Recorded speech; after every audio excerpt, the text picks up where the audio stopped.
Hey you guys, it's me Laura. I'm a homeschooling mom of 3 kids ages 5, 10, and 12. And today I'm going to share with you our summer 2023 homeschool plans. I decided that instead of doing a full year update for a lot of this stuff, I'm going to be updating you quarterly if I can. That is the goal, because things change a lot for us. We do a lot of child-led learning. Our learning is impacted by what the kids need, by what's going on in the world, and just where their interests are at and all kinds of things. So I thought I would share with you our plans for the next couple of months for summer, and then I will update you again in the fall. I'm going to go ahead and start with the youngest, so kindergarten, and then I'll do 5th grade and 7th grade, and then I'll share with you what we're doing for our family unit study. So if you want to just skip ahead, I will leave the timestamps below so you can find the part that's interesting to you. So with my kindergartner, we are still working on solidifying the letters. We have tried a few different things, and what we're doing right now is working super well with her. She loves school. She's really excited about it. We're not doing a lot. This is really laid back, you guys. She's in kindergarten. But our goal over the next probably 2 quarters is to solidify all of the alphabet for her, and I really want to do that for her specifically before we jump into reading. I know sometimes a lot of curricula now is teaching the letters at the same time as you're teaching reading, and I think it's good to review them and do all of that. But I think for her, it's going to be better just to go ahead and make sure that we have a pretty solid grasp on those letters first. So the way we do that is earlier this year, we read the book Z is for Moose. This is a really adorable book. You can actually do this concept with your kids with their very favorite animal book or alphabet book. It doesn't matter which one, but this one was really fun. It's about a moose who really is excited to be in the alphabet, and his friend Zebra, and he keeps butting in way too early, waiting to get to M, and then they get to M and they don't even use moose, they use a mouse, and he's devastated and he's so sad, and so he wrecks the rest of the alphabet, and then they get to the end of the book and they get to letter Z, and they do Z is for Zebra's best friend Moose. So it's a really cute story, and since Moose is so eager to be a part of, and by the way, I couldn't find the book, that's why there's this. We have it somewhere in this house, but I could not find it to show you, so I just printed this out so you can see the cover. But we have Moose in our house, so I just went on Amazon, got a moose that looks close to the one, and we have this basket, and every morning Lily wakes up and Moose has lots of adventures and activities prepared. And if you decide to do this, I recommend a sidekick. So Lily also has a stuffed animal that she got at Build-A-Bear that's like one of those Crayola bears, and it's Ceci. So if I can't find Moose, because she's been playing with Moose, and as you can see, she paints with Moose and they do all sorts of fun things together, but if I can't find Moose, then one of her other critters will step in and help me the next day. So she wakes up and she has this basket full of goodies. So on this particular day, we have a mirror. I'm not going to show you the other side because it'll flash the light funny, but we work on the letter sounds and how, whether we are their voice sounds, if we can feel them in our voice box or not, if we feel the breath of air, and how our mouth is shaped, and we focus on all of those things. So we were doing that this day. I don't remember what letter we were working on. It might have been letter M. I don't know. And she had some for her review letters. She had some magic alphabet, so I'll take a white crayon and I will write letters on a piece of paper, and she uses her watercolor to find them, and then she usually does some of her own. We also on this day did some, they're not in here, but we have some picture cards and alphabet cards, and she was doing some sorting and trying to find the ones that started with the letter M, and then the ones that didn't she would put in another pile. We would do that just by sound, and then she can flip them over and check them.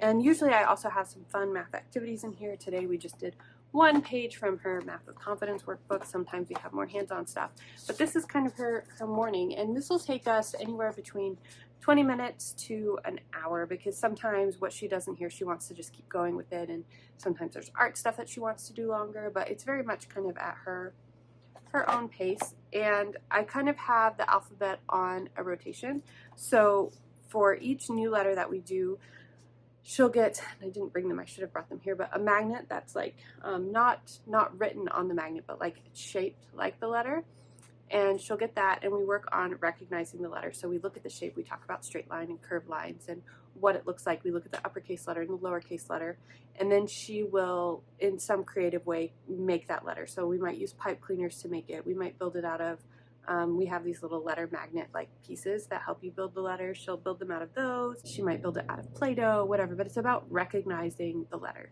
Then the second day we have the mirror, and we do sound articulation. So that's kind of what we were doing here. We see what the sound makes. We do a hunt for things that begin with that letter in our house.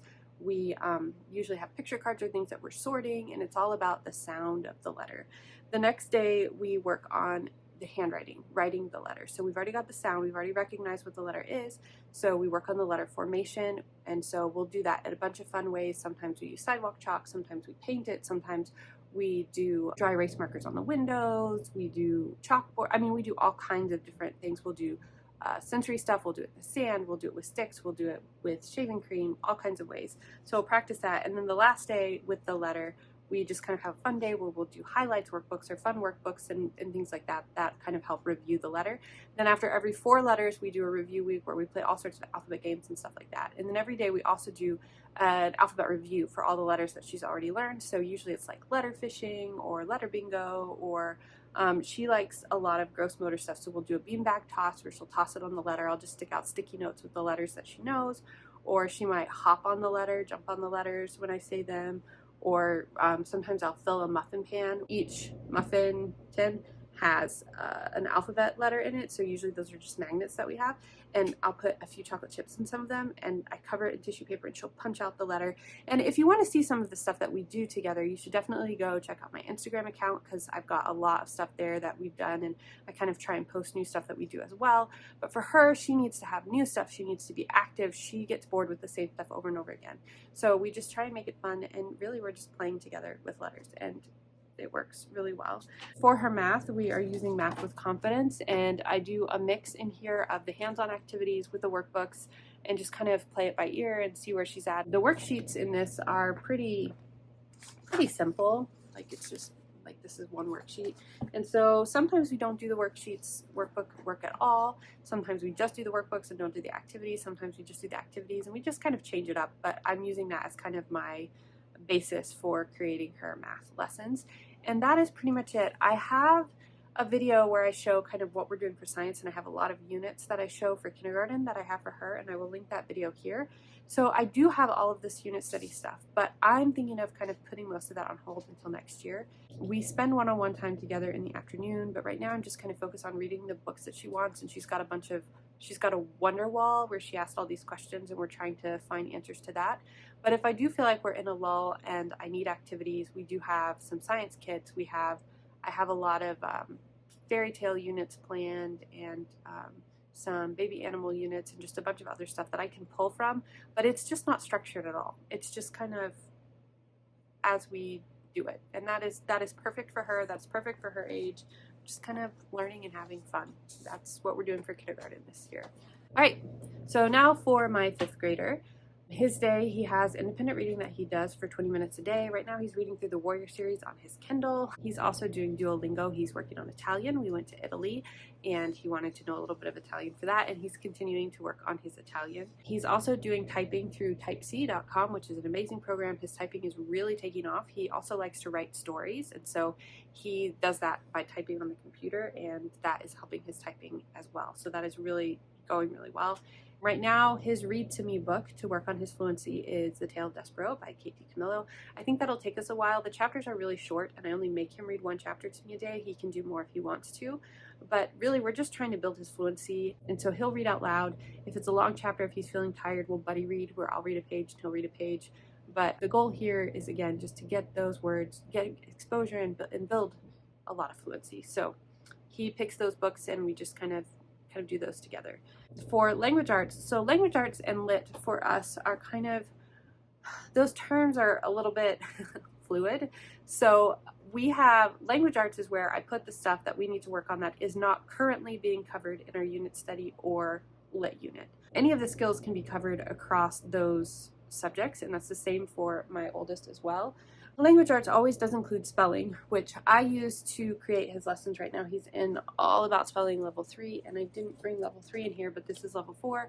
This helps me know what spelling rule we're working on. It gives me words lists, but I don't necessarily follow the format in here. I definitely use some of it, but I definitely branch off of it. This is definitely just a tool that I use as a spine for myself.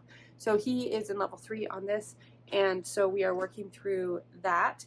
And also sometimes I will use language mechanics. I use this for both of the boys. It's for levels 4 through 7, so it's perfect for both of them. But this has a great way to introduce a lot of different grammar and mechanics. We use them as needed, and it's funny, and there's lots of puns in there, which my son absolutely loves. And so we'll usually do some worksheets, like some activities from this to introduce a topic, and then a lot of times we'll pull in more practice that comes straight from his lit book or whatever else we're working on. But there's this, and then we also do work on writing some. So for writing, sometimes I'll pull activities from a book like this, which is writing fabulous sentences and paragraphs, or other things from Teacher Pay Teachers. I'll get stuff from Teachers Pay Teachers too. And again, those will be kind of the springboard that he'll work on in his his language arts notebook. It's kind of where we do the formal instruction of that, and then it can be applied through literature or through the unit study, depending on what makes sense. So that's kind of what I have for him. So for lit, we will probably be reading these two over the next quarter. I don't know which one we're going to do first. It's possible that we'll do this one and The Last Battle and wait on this one, or we might do this one next. I'm not sure. The last I talked to him, he wanted to do The Player King, but it's been a little bit. We took a break. We went on a trip to Italy, and we're off for the week. So he might want to go back to this because it has been a little break. Usually we do 2 Narnia books and then 1 other book. So we'll see. But for Narnia, I used the literature guides from Nat Read, and they have vocabulary, they have a lot of different fun activities, they have discussion questions and comprehension questions, and we don't do everything for every chapter, but I'll go through ahead of time and highlight the things that we're doing. So we will continue on with those if we do this one next. I already have it set up and ready to go. And if he decides to do The Player King, I found the author, Avi, has a curriculum guide on his website that I printed off. It's a curriculum, I think this is from Avi, is that where I got it? No, I didn't. Okay, this came from corestandards.org, I think. So it's by Sharon, it's by a librarian, but it was just the curriculum guide that I found to go with Avi, or with The Player King. And so we're going to combine this with the reading comprehension guide that I got from Teachers Pay Teachers. This is from Canadian Winter Homeschool Materials. So this has just got a bunch of discussion and comprehension questions to go along with it. So we will do that together. One of the main points of literature is working on critical thinking. So I like to do a lot of discussion, and we will also pull in other stuff as needed. If I need to pull copy work from the book, I will. That has to do with his grammar that he's learning. And so we just kind of go with that. But that's what we're going to be doing, is those 2 books. And then Timothy also has a creative block every day. It's an hour that he can really work on creative things. And I like this because a lot of things that he's works on require the computer, but I don't want them to be his like fun screen time. I mean, this is really fun for him, but I want him to be working on skill building. So once a week he has an online class through Outschool that is a writing class, and it's focused on Minecraft specific writing, which is very exciting to him. So he meets with his writers club, and he has a great teacher for that. He will also work on his story independently 1 day a week during that time. He also is working on coding kingdoms and doing some coding, and so he'll work on that during that time. And every once in a while I will give him a specific Minecraft related challenge that goes with our unit, and so he can work on that during the creative block as well. So that is kind of what he does for that time during the day to build some skills that are important to him. And he is also in Math Lessons for a Living Education, level 5. So let's see, I don't think he's going to finish this quarter, but he might finish next quarter. He's a pretty good ways into the book. So no, he won't finish it this quarter, but he'll keep working away on that. And that is it for him for 5th grade right now. And then let's move on to my 7th grader. So he is almost done. He will definitely this quarter finish up his cursive handwriting. That will be it for handwriting for him. I'm not going to have him do any more handwriting just because I really want him to be focusing a lot more on typing. Typing is still a little bit of a struggle, so I want him to be putting more of that energy into typing than handwriting at this point, because just looking at him and watching him, I think that's going to be a much better use of his time and energy. He is also doing Type C. They both enjoy it, and it's definitely helpful, and he is learning a lot and improving. He's also doing Spanish, and he's doing Spanish. Timothy's just doing Duolingo with Italian. Samuel is a lot more serious about his Spanish. He's taken some Outschool classes, but right now what I have him doing is he does Duolingo every day, and then twice a week I found some children's books that are available in audio as well as on the Kindle, so you can flip through them. So he'll listen to the story and read it, and then he translates it.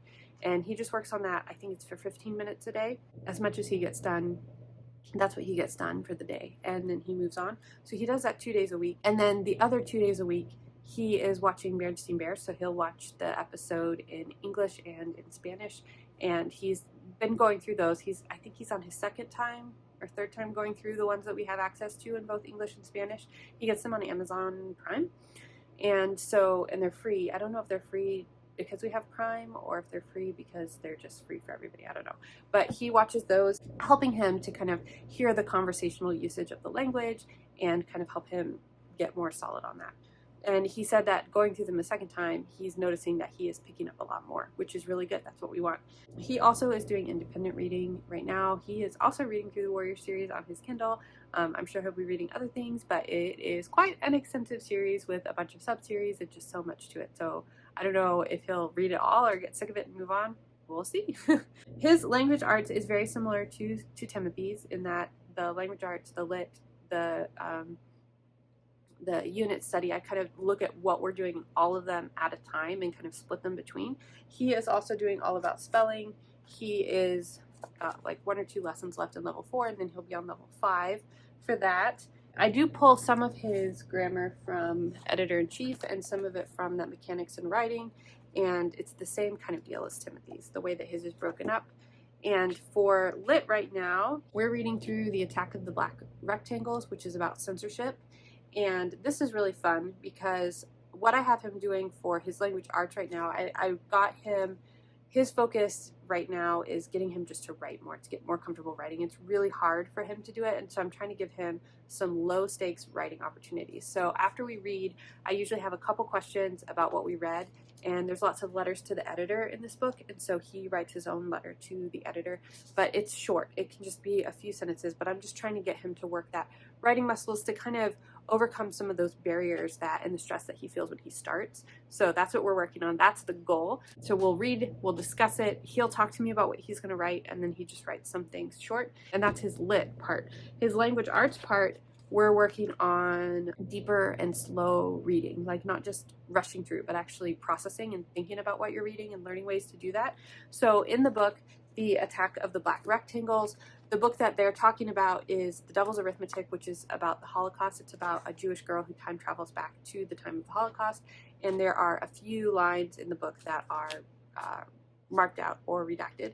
So the kids are upset, like, why are you censoring this? Why do you think we can't handle it? Kind of deal. So I have him actually listening to the audio while he follows along reading in his Kindle. And then at the end of the chapter, he answers the same questions. One question that I had from reading this passage, and it doesn't have to be deep, it just has to be, okay, what is a question that I can think of? Grammar to his, to make sure he's got full sentences, none of that matters.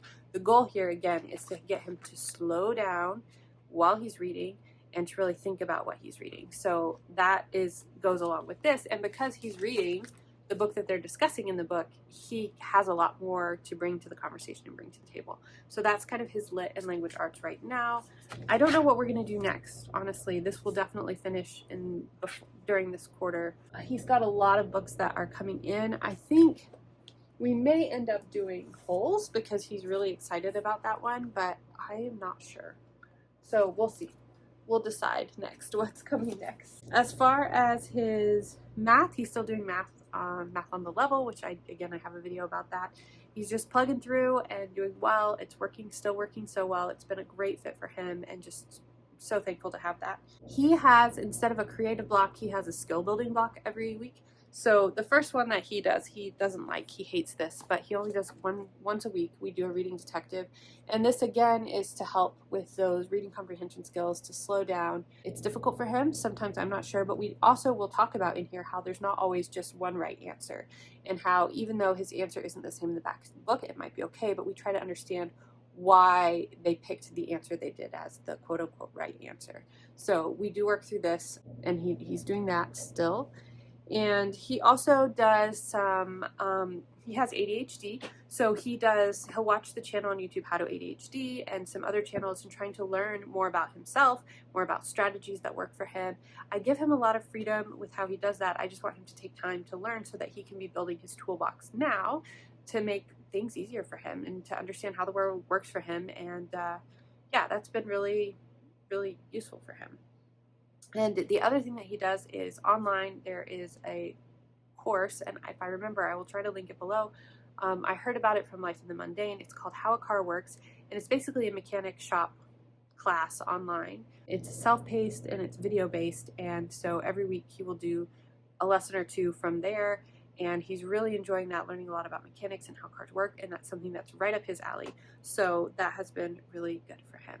So that is all for the individual work that we have. Now I'm going to share with you what we're doing right now for unit study. So we're in the middle of an ancient Rome unit study, which is awesome because we just went to Italy and we were able to go see the Colosseum and the Roman Forum, and we did some gladiator training while we were there, the gladiator training camp. It's like a touristy thing, but the kids had so much fun and it was really well done.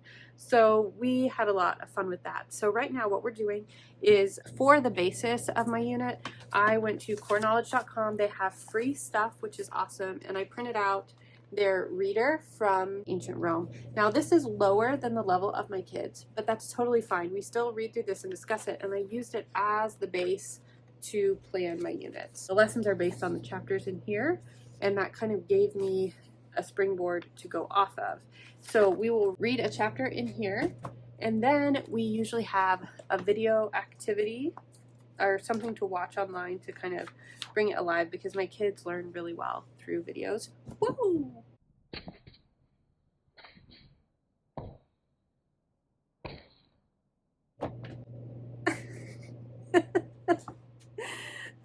After we read a chapter, we will often watch a video, not always, but often, and then we have some kind of activity to do.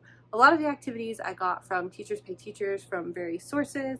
Some of them are ones that I came up with. We played top trumps with gods and goddesses and emperors and stuff to learn a little bit about that, and we play that a little bit more. But we'll have discussions, we'll add things to our timeline binder, and just, you know, do a lot of hands-on fun stuff. And if you guys want to see what our lesson plans are for this unit, I can definitely share those with you.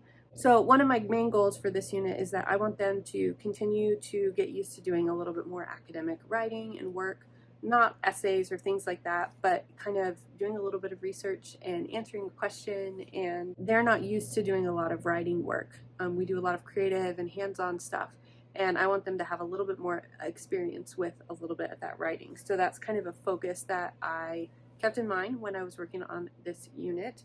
A lot of it is going to be adding stuff to their timeline binder and writing that out, and there's other things that they'll be doing as well.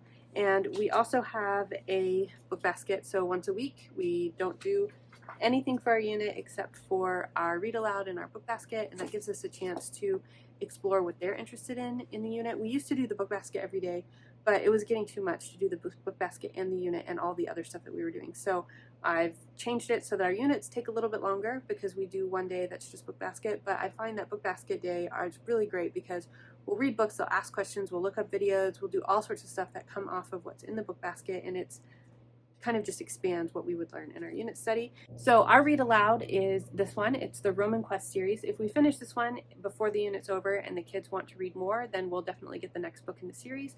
But you may have heard of the Roman Mystery series. It's pretty popular among homeschooling communities. It's got detectives and togas, I think Pirates in Pompeii, some of the other books like that. This is the same author, and this series is written for the books for the next level up of kids. The Roman Mysteries is written for a little younger age. This one's written for a little bit of an older age. And the main characters in this book are the kids of the other books, but they're two separate series. You don't have to have read one to read the other. But in this book, Luba and his family are fleeing persecution from the Roman government who executed his parents, and they are fleeing to Britain. And this is their story. And I love how at the beginning of every chapter, she has a Roman word, and then in the back there is a glossary, and it tells you what that word is and what it means, and it's relevant to the chapter. So you're learning a lot. We've learned a lot about the Roman time period and Roman culture and all of that in this book, and I have a feeling we will be reading more of this series before we finish our unit study. So that is the unit that we're doing currently. That will finish up before the quarter is over, and I'm not sure what our next unit is. We have two options, so my kids are super eager. We've been still working through U.S. history.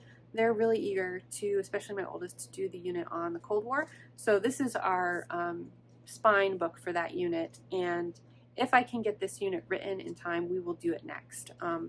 I'm really writing this one in depth, and it might end up being one of the boxes in the units that I have for the curriculum company, Tickets Learning, that I'm starting.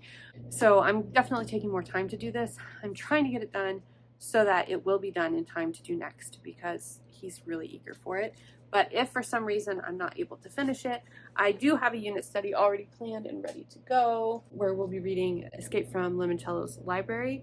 And this one will go with a game unit where the kids create their own game. We learn about the histories of games. We're going to play lots of games together and just kind of be low key. So that would be totally fine too, especially for the summer. It's a good time to do a unit like that. So I'm not sure which unit we're going to do next. I don't think we'll finish the Roman one and finish one of these, but at least we'll probably start one of these in the next unit. So it'll be interesting to see. When we come back next time, you will see which one it is.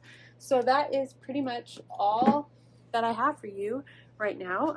That's what we have planned for our summer unit, and everything's just kind of, we take it day by day, week by week, little by little. And I think the longer that I'm homeschooling, when you start out homeschooling at the beginning, it's easy to feel like, oh my goodness, am I going to cover everything? Do I need to cover everything? What about this? What about that? What about this? What about that? And I think the longer that I've been homeschooling, the more chill that I've gotten. I've learned a couple things. First of all, you're never going to cover everything. There is zero way ever to cover everything, but that's kind of a good thing, because our kids can keep learning throughout life and keep growing. I think just focusing on the main things, the reading, the writing, the basic math, and making sure that they're building their critical thinking skills and that they're able to continue to learn more is what's important. For me, there's a lot of family time involved. We discussed this year the potential of my oldest going to a couple classes at the local school, but he really doesn't want to miss out on any of the stuff that we're doing here. He likes all the things that we're doing for school, and adding a whole lot more I think would be too much for him. But I think for us, it's really just about kind of making the most of what we have. And I think if you're a new homeschooler, if you're here watching from my kindergarten, don't stress it. Don't stress it, really. And I know it's easy to say that, and I know that when you're starting, it's easy to feel so overwhelmed. But I think we have gotten in our minds this idea that school is this system that we have to work through, and we have to do everything right on time and right on track. And that's just not the way life is, especially now where we have the internet, where we have so much information available to us. We need to know how to access that information. We need to know how to determine whether the information is accurate or not. We need to know how to learn more and how to explore more and to build the skills that are important to each of your children. And that can change over time. And yeah, it doesn't have to be so stressful. So take it a little easy on yourself and enjoy the time. And yeah, so that was a ramble that I did not intend to get into, but I think it's something important to say.